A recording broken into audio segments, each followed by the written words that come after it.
in cultures across the world, stories were actually communicated orally first, right? You had those kathakars. Everything. Ravan had everything going for him. And yet, why does the fall? So, Amish, it's been a while. It has been. And it's always difficult to catch you because you're traveling so much and basically you're not in the country anymore. The good news is that you're here for a reason in the country, and that is all your books are getting launched on the Audible. On Audible. But it's amazing. But yeah. It's here also. I saw that. Wow. Okay, Amish Audible on my coffee cups. You know how I love coffee cups and coffee cups that say things. What is it here? Amish Coffee Audible. with Sonali. Coffee with me will be more about books and more about... Better for me. But really lovely to have you in the country. And I think you should do more of these kind of various events so that we get to see you more. Oh, thank you. And I'm delighted. Thank you so much for for doing this. I've always loved chatting with you. But that's you've always been completely mutual, completely. And the wonderful work that you do with Sonali Book Club. Among the things that I was saying, and many of my readers know this, among the problems that's happening in today's day, the internet was supposed to be this great democratizing tool. But what it's done in many ways is it's made it much more difficult for new entrants. Yeah. Because most people now buy on these online apps. Correct. They just see the first one or two screens, yeah, which are dominated by whoever the top bestsellers are. And what book clubs do is actually introduce them, to do. And you want a vibrant industry. You want people to be reading more and more authors, because unlike sabun toothpaste, books, there is you want the variety. Exactly. And if you have to buy one toothpaste, another toothpaste sales has to go down. Yeah. But in books, the more you read, the even more you'll read. Absolutely. Right? So every author wants other authors to be read. The thing that we do in the book club for that is literally from my team, everybody is recruited and has to come in with their choices of books. Nice. Because otherwise, what you said was true, because we were kind of getting stuck in a loop. And when we look at it and we say, no, we've done a couple of these, let's look for something else. Other thing that kept happening on the book club was every time I said, oh, this book is available on Audible, or we can hear it, and I've heard this book rather than read it, and there were a lot of members who would be purists and who would say, come on, Sonali, how can you not read and all that. And I said, we can't get stuck on this. The point is to get more and more ideas into your head, and that for me happened when I was bringing up my child, which I still do. You never stop bringing up a child. You're a parent and you know that. But it was a struggle, and everybody would keep asking me that as a parent, how do you get this generation to read? And look at the amount of gadgets around them, getting them to read, getting them to focus. I find it difficult to do that. So I have used the Audible and the hearing of books for my son, and when you read it, it goes there, you hear it, it goes there, and that end result is what matters to me. So I feel that adapting to the tabs or to Audibles, it's just a way of evolution. Your books, I think all your series are going to be the Ramchandra series. Everything is on Audible, and in fact, what you're talking about is fascinating to hear you say that audiobooks are in a way, movement to the future. Yeah. But in a way, it's a back to the future actually. It's a return to the past, because look, those who say that they are purists, they should read. What is a purist attitude? That you should stick to something traditional. Yeah. Well, we in cultures across the world, stories were actually communicated orally first, right? You had those kathakars. Yeah. So the most purest thing is actually, in the audio version, there would have been a time when books came out, you would have said, "Arey, ye kya naya technology hai? You should always listen to books, right?" You should hear somebody tell you this exactly. story. Sing, so oh my God, this is so in a way, it's fabulous. back to the future, in a way. Yeah. And You're actually going back to our tradition in a different way. I mean, this is fantastic. No, and I have heard, the production these guys have done of the books, right? And So one thing first, I want to know that Ramchandra series, the Shiva trilogy, Suhail Dev. Everything is here. Your non-fiction. My non-fiction as well, Dharma too. Are you serious? Yeah. So, and they are in what, English? They are in English and Hindi. Most of them have been launched. A few, I think, like Dharma will be launched soon, but they will be available in English and Hindi. When you say English and Hindi, and when you say they're available, is it like are you reading them? No. The biggest problem I have is time, yeah. You know how jammed my because when schedule authors read it, there I'd is a love to. certain. I know. I'd love to. So what I've done is for War of Lanka, I have read an introductory section. Because this is the fourth book of the series, right?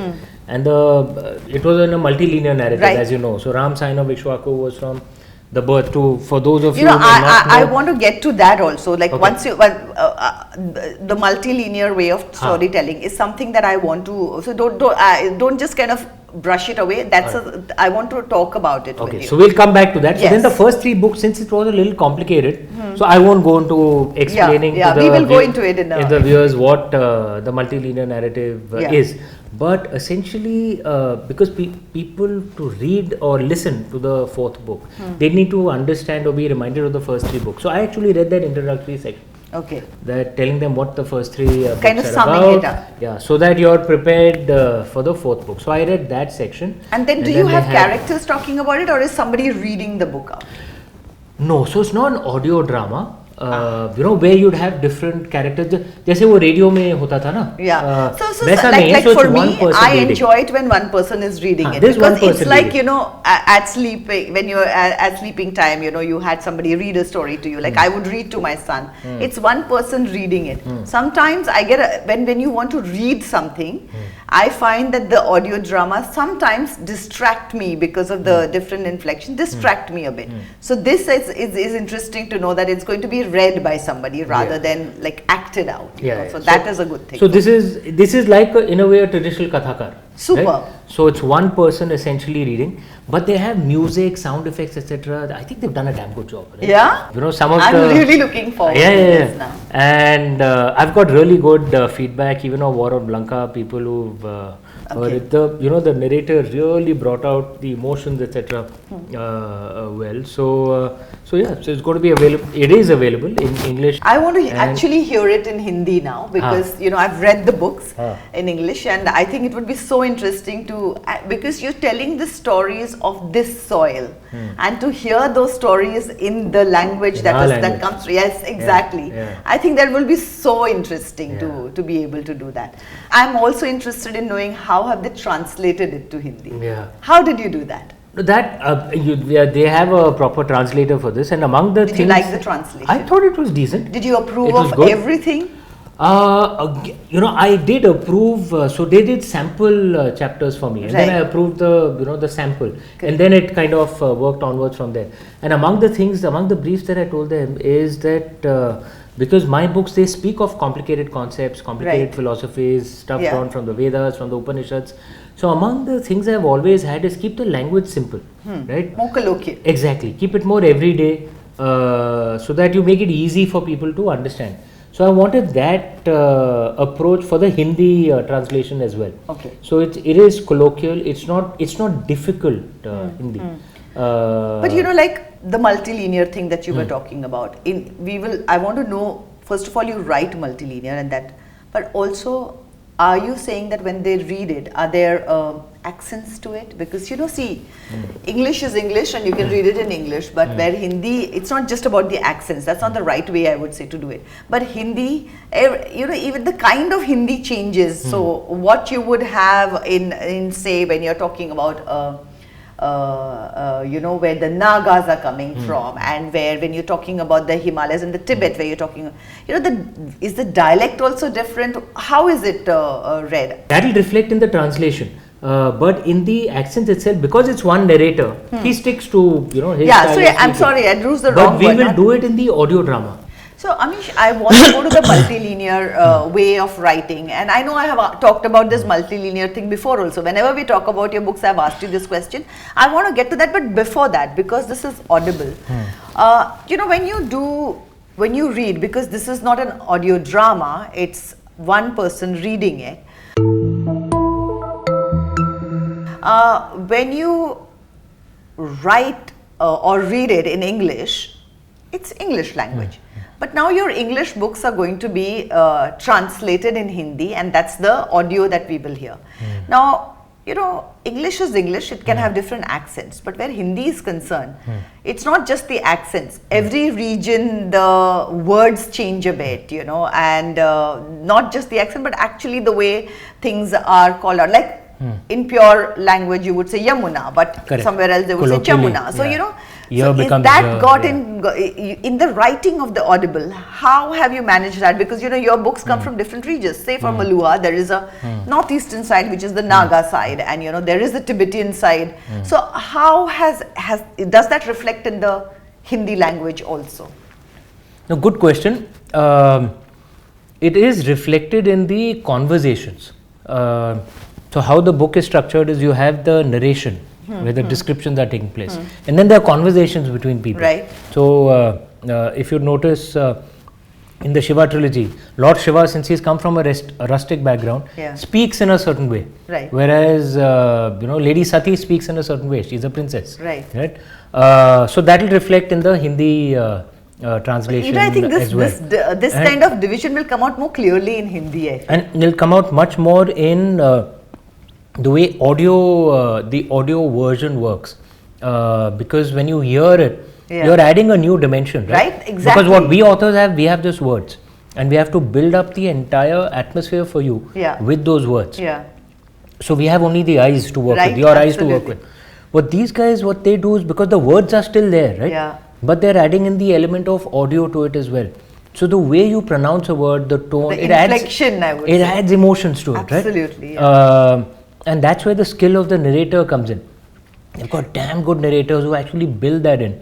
You've actually got one more emotion, right? Right, working in. I and think one for more me the sense exciting working part would be that, I mean, one has read these books, so a lot of readers who have read the books, I think, like, that's what I would want to do. I think the ideal thing to do would be to actually do the Hindi Audible, because, you know, with these stories especially, translated in Hindi with all this inflection would be such an interesting way to actually look at it and hear it. So, And especially, these are our stories, so you hear it in our language, absolutely, right? And they're going to be available in all, you know, most major Indian languages, so not just Hindi.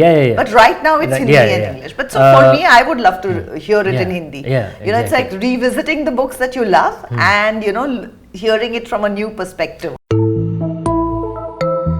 It just feels a little more, it might be a bias, but it feels a little more real in our language. No, right? I'm sure it's not a bias. I'm sure it's that's But how it would be. That's the exciting part. And they have really good narrators who are able to get the emotions of the words out. So I really like the way Did you know, you it has come across. actually pick out the narrators yourself? Actually, yeah. So I'm a bit of a control freak as much as I can. I know. That's why I wanted to know that. I know that. But as much as I can with the limited time that I have, That's because why I there are want to know, limitations did you of pick time. out the narrators? Yes. So I insist that they share samples of the narrators with me. Because those characters have been speaking to you in your head much before and this you want book a to any of narrator. us. Look, I don't want the narrator to follow exactly what my vision is. He must add in some. He or she must add in something of you know, his or her own. Right. But I want to know that I broadly kind of like the way the person is speaking. I like the emotions the person is bringing out. So we get them to read some samples, and then you know, and my team and I, we go through, and then so he has pick. micromanaged it. Yeah. But I think it's a damn good job. Audible has done a good job on it. Yeah. Fantastic narrators. I'm looking I'd love to acknowledge all of them. Thank you so much. Across all the books. I think they've done a brilliant job. No, this will be so interesting. Yeah. But coming back to your multilinear way of writing, and can you give us an example of how, when you conceive that scene, how do you really go about it? So, I mean, let's do the example of Ramchandra series, you know. So, there's a Japanese movie, I've spoken of this often, called Rashomon by Akira Kurosawa. Yeah. Perhaps the best Japanese filmmaker ever. Legend. Yeah, legend. Ran, I don't know if you say, oh, what a movie, man. But I was inspired by his movie Rashomon, where what he did was showed the same sequence of events through 3 different perspectives, right? And how the movie works, first time I saw it, right, many decades back, I was convinced that the first guy's thing is right. Yeah. Because it was so perfect. And then in the middle, when the other version comes in, you're a little confused. Okay, Yeah. maybe even this person has a point of view. Yeah. By the third time, you're thoroughly confused. Yeah. Okay. And I thought that was a very insightful point, that we are so convinced by the perspective from which the story has been told that we never really accept and understand there could be another perspective as well. Yeah. And this is true of our lives too. Yeah. We are convinced that our, whatever our narrative is the correct narrative, and everyone else is wrong. Yeah. And I thought that if you can understand different perspectives a lot better, you'll understand the overall whole story a lot better, right? So the traditional Ramayana, and the very word Ramayana means the journey of Ram, Ramkayan, the journey of Ram. And it's always told from Lord Ram's perspective, which is which is what we are used to, and we must follow that, of course. But if we hear two other perspectives as well, because the Ramayana essentially, any story moves on the shoulders of the main characters, and the Ramayana essentially moves on the shoulders of the three main characters, Lord Ram, Goddess Sita, and Ravan. And I thought if we can understand those three different journeys, completely to the point, to the incident which brings all three characters together. Of course, Lord Ram and Goddess Sita get together a lot earlier, but then Ravan comes in when they are kidnapped. So all the three books end at the same point, the kidnapping of Goddess Sita. Correct. They begin with the birth of the character, and all three of them end at the same point, the kidnapping of Goddess Sita. War of Lanka is the common narrative onwards. So if you can understand the three different perspectives, you will understand War of Lanka a lot deeper. Correct. And you will get what I think is the point of the story. Like, among the things that struck me was all three characters suffered. It was among the things, our ancestors used to say, it's a fate of great people to suffer. It's the way the universe balances itself, right? There was this brilliant Kashmiri writer 1200 years ago called Kalhana, who did in the Rastarangini, that when the universe is, I'm paraphrasing a bit, when the universe is about to bless you with the greatest of glories, is also when retreating misfortune will curse you with even more sorrows, right? Also, the way of saying it is that if the sorrows are being given to you, you've got the strength to take those, and that's why only the person who can take it gets those. It's the way the universe balances itself, right? And all three of them suffer. It goes through their lives, but their reaction to it is very different. Lord Ram's reaction to his suffering was, the more he suffered, the more noble he would be, right? That I will not give to the world what the world gave to me. I will be even more noble. Goddess Sita was much more pragmatic, with that I will do what I have to do. It's my duty and my this thing.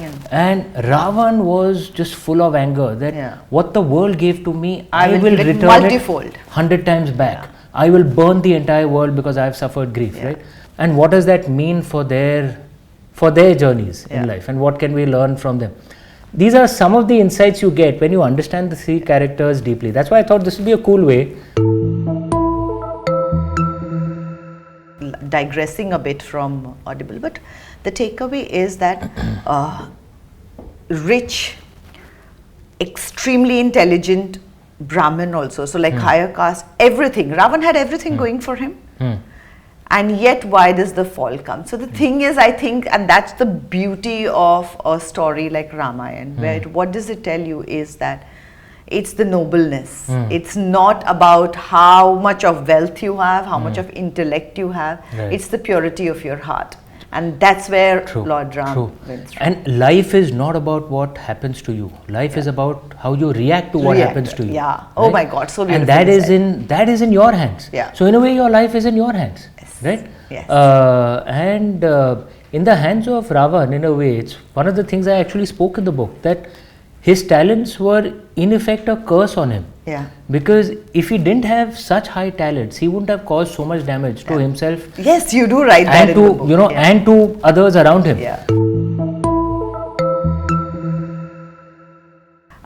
Just taking from what you had said earlier when we were talking about social media and the democratization and what you think of it, I just want to, that gave me a thought Actually, if you see, when you have something on an Audible, rather than when we talk about the purist and the reading, you're actually going to reach much more people. Yeah. Because, when we talk about, at one point we didn't admit to dyslexia. Now you realize dyslexia is one of the minorest of things. There's so many reading and learning disorders.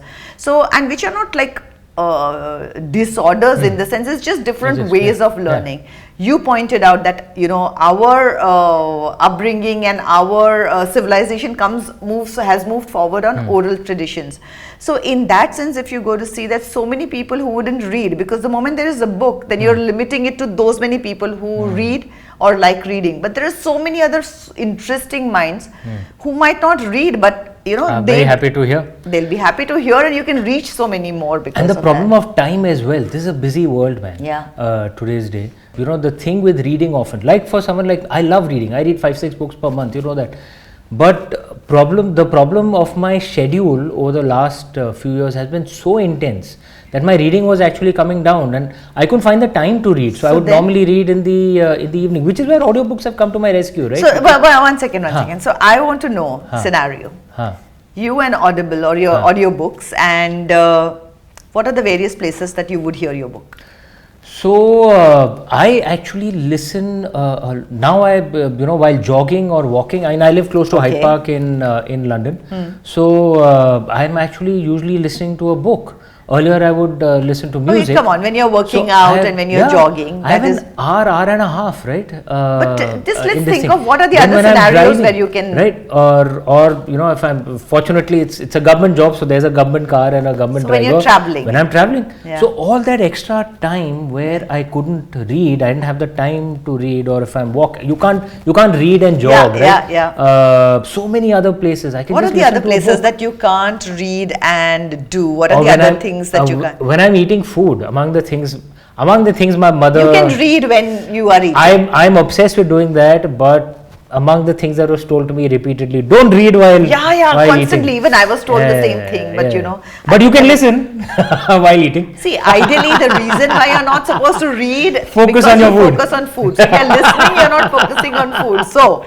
but while eating you can so many other places. So essentially the time of the day it opens up. Absolutely, it just opens. You get more time, right? And whether you're absorbing, the book through the eyes or through the ear, it's you're absorbing it. So suddenly so much more time opens up, and I could get back to my normal reading because I'm listening a lot more now. So what I do is that there are certain books that I read, and there are certain books that I listen to. Okay. So those are the books. So in any case, I read couple of books at the same time because it works better for me. It works for me too. So then there are certain places where I can hear, so I'm hearing a book, and then when I have the time to sit and read, then there are those places where I sit and read another book. So I kind of use the audiobooks to get in various types of books rather than various places. That's how I divide my books. Very interesting. And actually, among the things I have noticed interestingly, that I might read multiple books, but audio I normally listen to one book. And then I finish it. I don't know why. It's just a habit. I don't know why. It's just a habit that's come up. And in audiobook, I'm able to finish a lot quicker because I'm jogging, or I can just take a lot more time. So I'm normally reading and listening at the same time. Also people like generalize about it that women are multitaskers. Okay, so they do everything. And for the longest time, you're brought up with the belief that as a woman, you're a multitasker, you will be able to handle 4 things at a time. It's taken me a long time to realize that I'm not a multitasker. So for people, and because obviously there's so much of generalization that happens. So I find for people like that who are multitaskers, they're doing certain things and listening to a book, and they just kind of do that much better. And it's just, these are all these preconceived notions that purists, we can only read, which we have debunked that theory about, the reading disorders that can be handled, so you kind of, more people can hear the book. So and like I said, now with this, multitaskers can be doing that. So for me, from my side, I am always excited about audiobooks, and so for me it's a very exciting phase to have all your books in audio format, and especially in Hindi. I think this reach is going to be super. In fact, I've got so excited by it that we are planning an Audible exclusive as well. What So is a that? fresh story. We haven't announced the subject as As yet, but it I'm will working not on come it. in as you can't read it. You can hear it first. Yeah. So you'll hear it first, and it'll be an audio drama. So it'll have, at least that's a plan at Yeah, this point in yeah, time. I yeah, hope we Yeah. can make that happen. So we'll have different characters That's- kind of reading with sound effects, everything, and it'll be an audible. Accents and Yeah, emotions. it'll be an and all Audible of that. exclusive. Yeah. Yeah. Oh, It'll be a fab. historical fiction. So this will be one of those, I think, that Audible it's done well. Now let's write the book on this. Maybe that's what will happen with this. Yeah, that's superb. All the Thank you. best. When do we Thank you. get to hear it? As soon as possible, hopefully. Can we get a hint let's of see. what is it about? It is a historical fiction about Fab. this really Which awesome woman warrior. Which period? Then you'll guess it. Then you'll guess it. But about this really awesome Indian woman warrior who defeated some invaders. There are such awesome so stories many of across these India little that we have not been told of. Our history books just tell us that we kept repeatedly losing to invaders. Yeah. And the first question that comes in your mind, bloody hell, if we were losing repeatedly, how come we are still alive, man? Yeah, We yeah. should have been wiped out. Absolutely. Like the Zoroastrian Persians were Yeah. in Persia or the Yeah. Pharaonic Egyptians. We are still around. I mean, they didn't have a country. We Yeah. have We our are- country still. Yeah, if we are still around, we must have won some battles. Yeah. And there are many battles like this. So many of them were led by those who you'd think are from the oppressed groups, women, backward castes, and they fought amazing battles, and they've all been airbrushed out of our history books. Okay, so we start with a woman warrior. There's a woman warrior. And then after that? Let's see. Let's work on this first. Okay. But it's a brilliant story. Man. Yeah? It's a lovely story. Yeah. Looking forward to this already. That's superb. I'm really Thank you. looking forward Thank to you. this. So listen to all my books on Audible, Amish on Audible in English and Hindi.